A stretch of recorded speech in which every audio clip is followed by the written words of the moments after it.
Welcome to the Life of Hair. My name's James Atkinson. Thank you for joining me in this week's episode. This week's episode is one of those techniques that I know you're going to love when you go back to work in July, or even if you're in work and you want one of those express highlighting techniques that's going to get you out of a pickle. You need to do a few highlights because your colour's gone too deep. You need to upgrade your client because you've got some time that you want to fill. Lots and lots of reasons why this technique is so useful, and I absolutely love this foil placement. Fast and effective, giving great coverage. This is a great technique for these particular scenarios where we've got this darker regrowth. We want to fill that in a bit, and then we've got these kind of, balayage, ombre type looks, or just a grown out set of highlights that don't want to go back to something quite as heavy handed as what was done in the past. I'm a massive advocate of keeping everything on the simple side, making sure that we don't overcomplicate our blondes, and they are highlights showing off the natural beauty of the hair rather than completely changing the colour with foils. So it's definitely a winner in my book, this technique, and I hope you enjoy it. And if you do, then please do what you always do. Hit that thumbs up button, subscribe if you haven't already, and chat to me down in those comments. I love to hear from you guys every single week. And I genuinely thank each and every one of you who takes the time to comment, subscribe, hit that thumbs up button. It does help the channel to grow. It's a fact of the YouTube algorithm. The channel's going really well.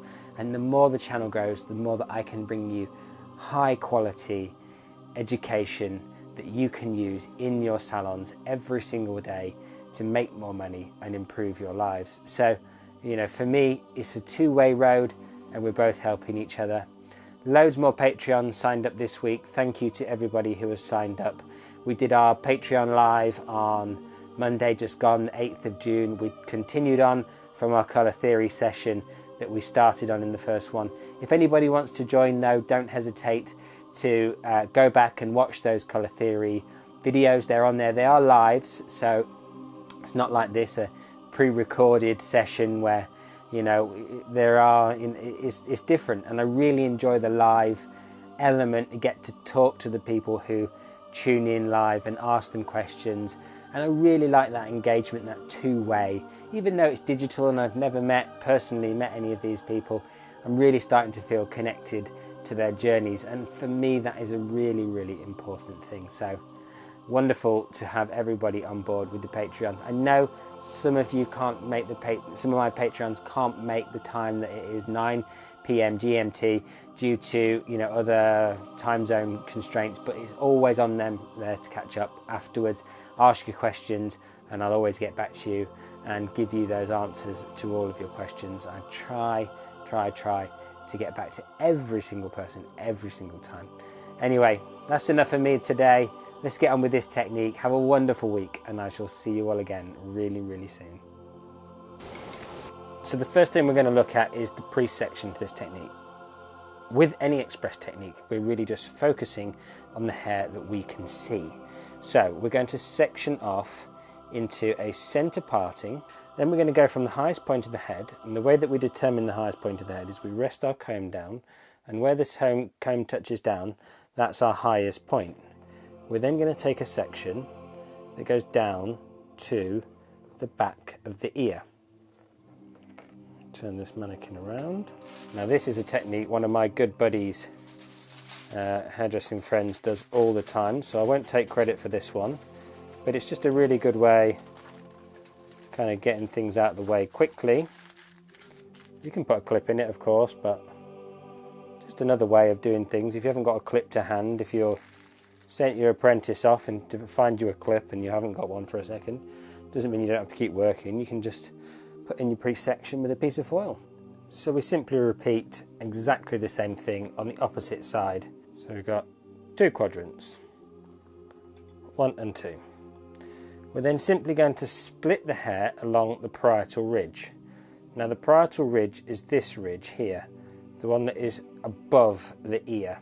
Okay, so where the hair comes round above the ear, that is then our section, like so, and do exactly the same thing. Find the curve of the head, place your pin-tailed comb down.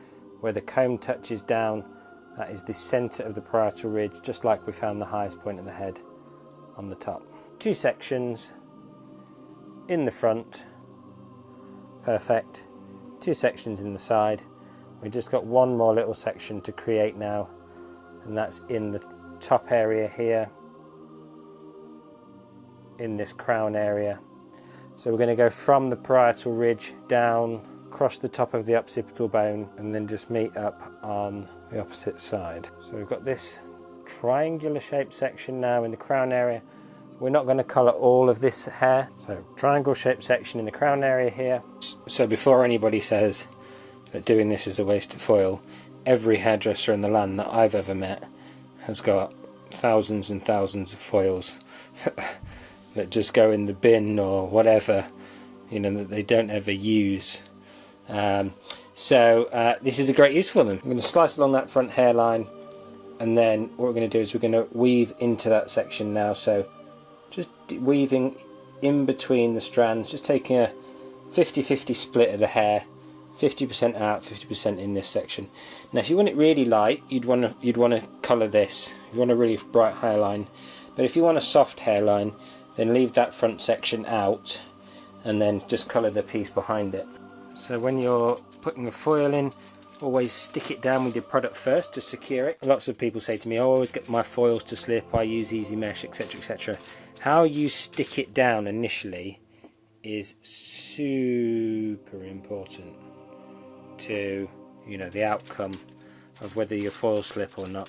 So really spend your time sticking down that very first section to the, just spend some time sticking it down to the foil, the hair to the foil, before you do anything else. Make sure that it's well glued down and that you can easily then work with the section. And I can just take my hands away now and everything will be fine.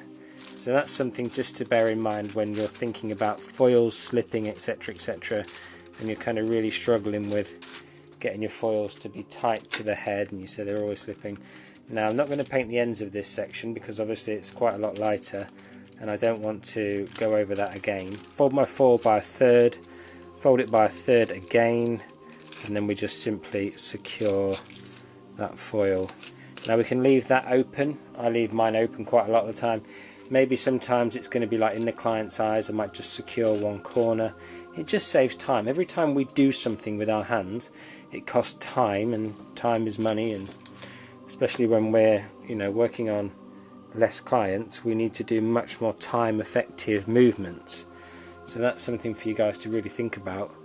What things do you do with your hands that just are not necessary, that you really don't need to be doing? So next section now, just gone 3mm behind that first section and just picking off the top of that section. Nice little weave. Glue that section down, and as you can see, look, I can take both of my hands away, and there's the paintbrush there. Look, I can take both of my hands away and that foil is secured. Just paint the product down to where the previous lightener starts and then paint up towards your root area. Horizontal brush strokes like this get product on, and little vertical ones like this do a nice little blending job right at the root area. Nice little touch that is, just to give it a little bit of extra je ne sais quoi. I don't even know if that's a word, I've just heard it so many times. Does anybody know that's a word? Je ne sais quoi. I think it's French, but I used to work with a guy who used to say this French saying, and then we started working with this French guy and he was like, that's not a French saying. So could be really wrong there. Anyway, never mind, let me know in the comment section. Je ne sais quoi. Do French people actually say that? I don't know. Anyway, on with the technique. So we're going to just repeat that on this opposite side. So we'll speed it up at this point because you saw me do the opposite side and you know what this side's all about. Nothing changes.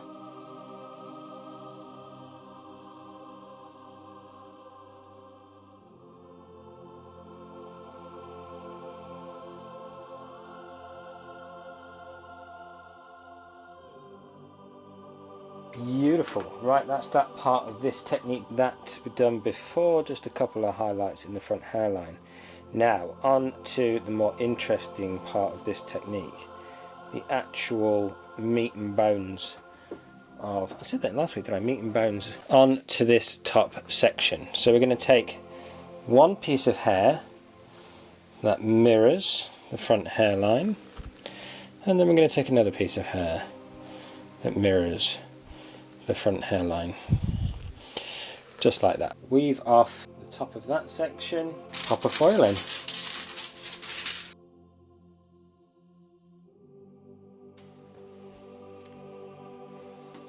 Don't you hate it when your clients had a few drinks and their head's all over the place?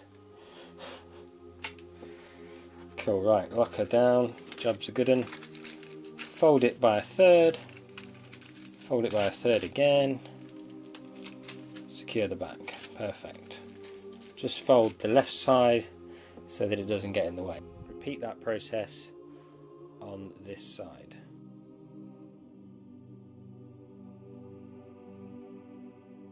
Just a little bit more product for saturation purposes. Now look, this is a mannequin head, guys, and some people say to me, oh, you know, you need to saturate it more or less, or what, I don't know, whatever they come with. Saturation is a choice, and the choice comes down to how much do you want the hair to lift. How much do you want the hair to lift?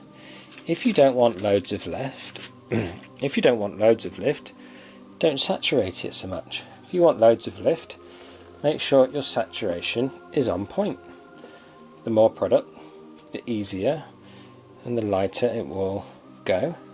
The faster it will go lighter, and you'll have a better end result if that's what you want. Right then, so we've got a foil here and a foil here, marrying up nicely, matching our front hairline perfectly. Job's a good one. Great. Now we're going to take a section that runs horizontally across, picking off the top of the section to place in our foil, making sure that our sections aren't too deep. If they're too deep, just pull a little bit of hair away. That's absolutely fine, guys. You don't have to nail your weave every single time. I know we're under that impression because we went to beauty school or college or whatever, and you know, our lecturers got all crazy about foiling and weaving. You know, but just adjust as you go. You know, there's no harm in that. If you think your section's too deep, too thick, just lift your section straight up as I did then and just pull a bit of hair out. Two like that. Two V-shaped sections. Just weave off the top of the section. Now I know what a lot you're going to say, James, what about all this hair under here? Like, what about this area? If I gave you a book and asked you to highlight the word "and," you wouldn't fill in the whole book. Every single page, you would just find the word that said "and" you would highlight it. So remember, highlights are to highlight or accent or create texture or draw the eye to a specific area on the head. The same premise if you're using a highlighter to mark someone's work, or you know, remember a specific line out of a book, or whatever the, you know, whatever you're using that highlighter for. Highlights are to highlight, not to change the colour. And I think that's a really important thing to remember when we're doing highlights. We've been caught for too long completely changing people's colour with highlights.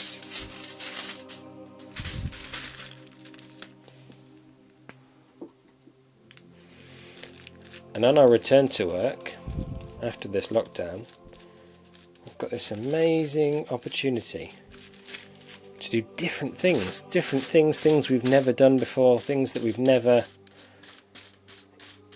thought our clients would accept or want, but they won't. You know, if you said, okay, oh well, during lockdown, you know, there's been all this free education going around on the internet, and I've been practicing all these different techniques, And I saw this one technique, and you know what it will do for you? It will reduce the amount of time it takes for me to do your hair. It will mean that you come in less often. It's a better technique for the condition of your hair as well, because we're putting less colour into it. What's not to like about that, apart from it's not exactly what they used to have? And you could even say to some of your clients, and I know I'm going to be saying this to some of mine, what you used to have takes too long now. Can't have the salon, can't have you taking up the salon chair for that long, because your service has just gone up double. Because, for instance, some techniques for me only worked out financially because I could do other people in between.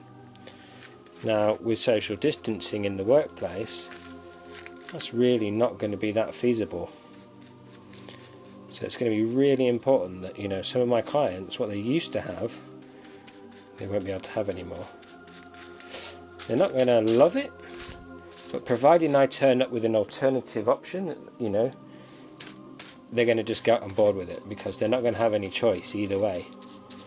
They're just going to say to me, okay, you know, what can you do in this new circumstance?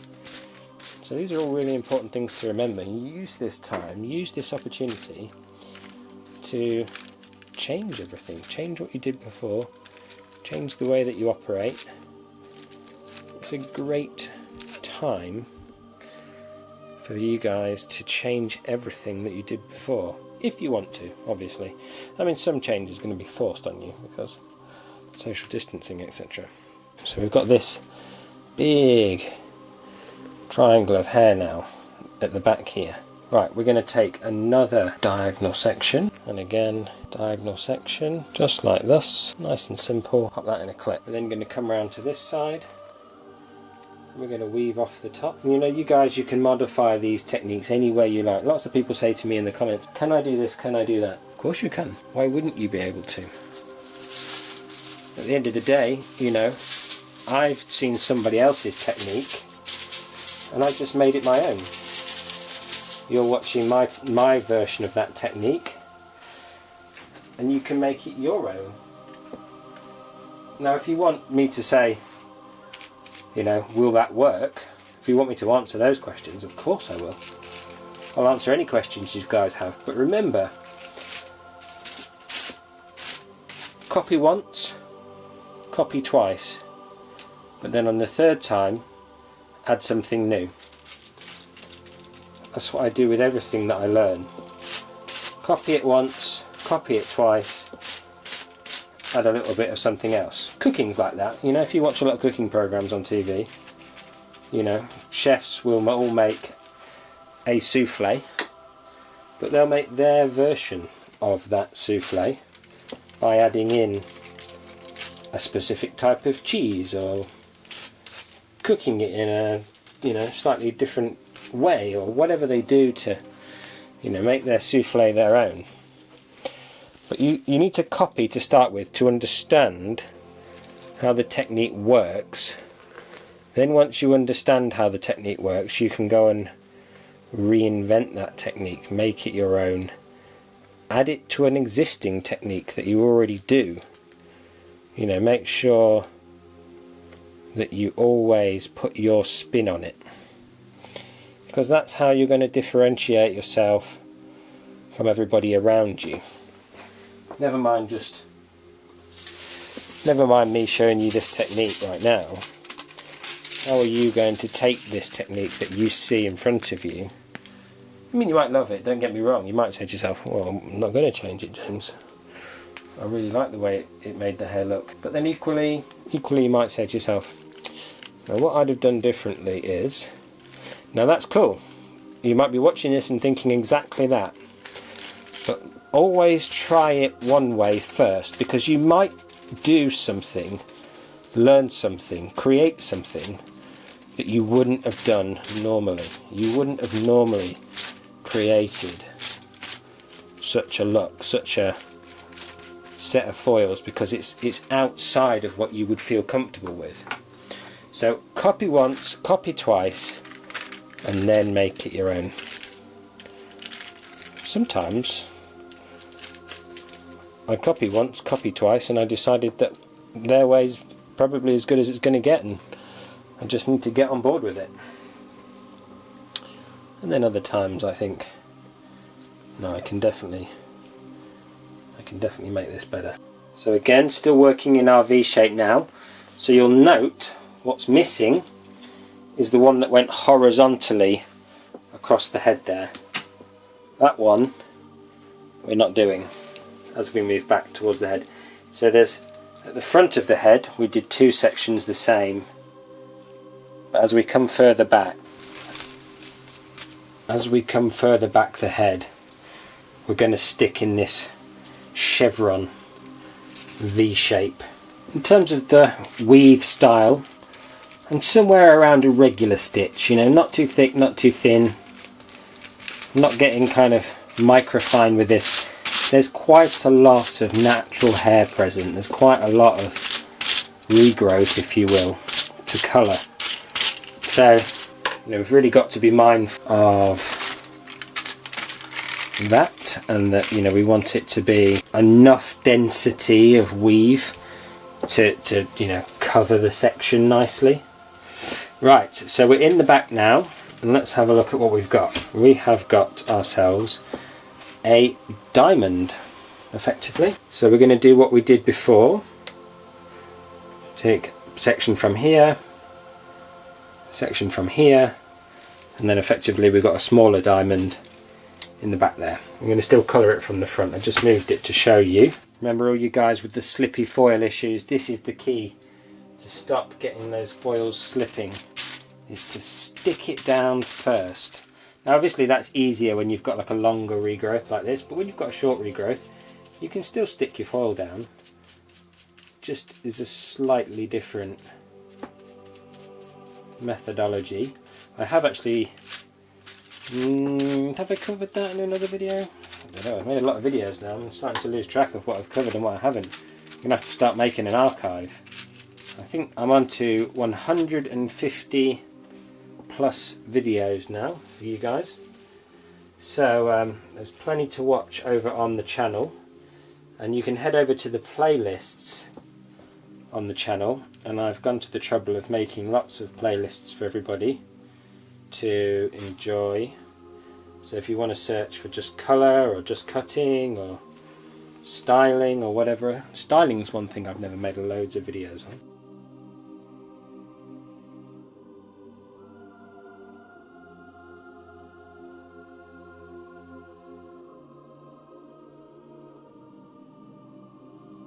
Okay, now we are in the centre back, we're in the crown area, and we're just going to basically micro what we've been doing with our sections. So everything's kind of getting smaller and smaller. Still in that V shape. I'm going to come around to the side now. This is an interesting one for you. Shiny side or matte side?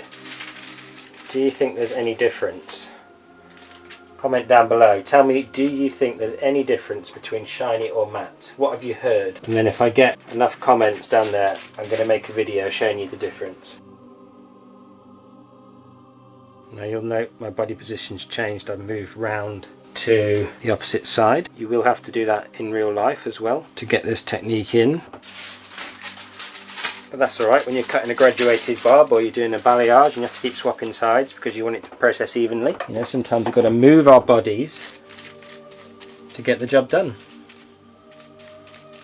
And actually, if we move our bodies and we put ourselves in better positions for our body, you know, it's better for our back, it's better for everything.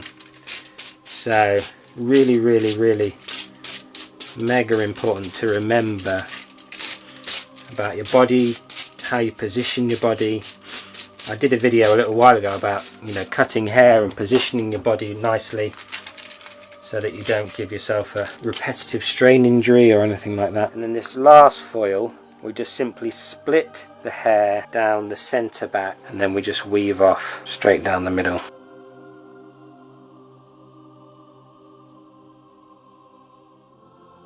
Okay, that is the technique all finished. Super simple, super easy to do. I will flash the sectioning pattern up on the screen along with some close-ups of the actual finished result. And as I said to you before, this is about creating dimension and texture in the natural colour without overpowering it. You know, we haven't massively changed the overall effect in a lot of ways, but we've added in some really, really beautiful dimension, brightened up around the face, and that's really added to everything, and taken away that kind of harsh root band that we started with, that you would have seen as I applied my foils in there. I love, love, love techniques like this. They're so quick, they're so easy. 2 foils in each side. Then we had 3, 3, 2, 2, and 1 in the center back to finish the job off. Easy, easy, easy. In the salon, you can just smash this out in no time at all. 30 minutes, easy, done. And clients are going to be looking for work like this. Clients are going to be looking to make their life easier. You know, it's not now all about having the most tremendous high upkeep hairdo. They want something fast, easy, and low maintenance. And when they come in with those massive regrowths, this is going to be the answer to all of their prayers.